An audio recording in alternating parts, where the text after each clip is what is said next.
Sa kauna-unahang pagkakataon ay binuksan ng Central Luzon Regional Athletic Association Meet sa probinsya ng Tarlac. Kami po sa lalawigan ng Tarlac, kasama ang syudad ng Tarlac, ang lungsod ng Tarlac, ay wini-welcome ang lahat ng delegado sa buong rehiyon, ang 17 delegado ng ating Region 3 Central Luzon. Ang 50 hektaryang lupain sa San Juan de Valdez, San Jose, Tarlac ang napiling lugar para dito.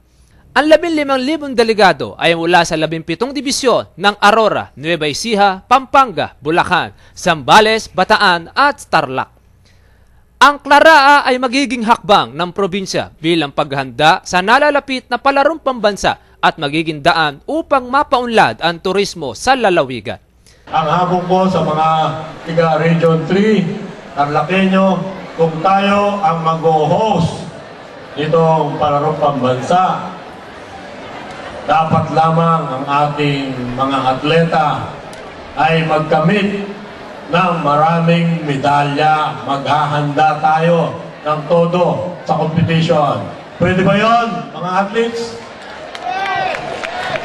Alangan namang pagpunta ng mga palaro natin dito kung mag-national palarong pambansa tayo.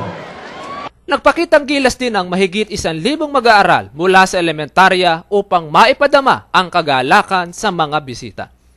Hindi lamang sa pamamagitan ng palaro na ipakikita ang husay at galing ng mga manlalaro, kundi sa mabuting pakikipagkaibigan at pakikisama sa kapwa. Berhilio Bunag para sa Hataw Balita ng UNTV News Worldwide.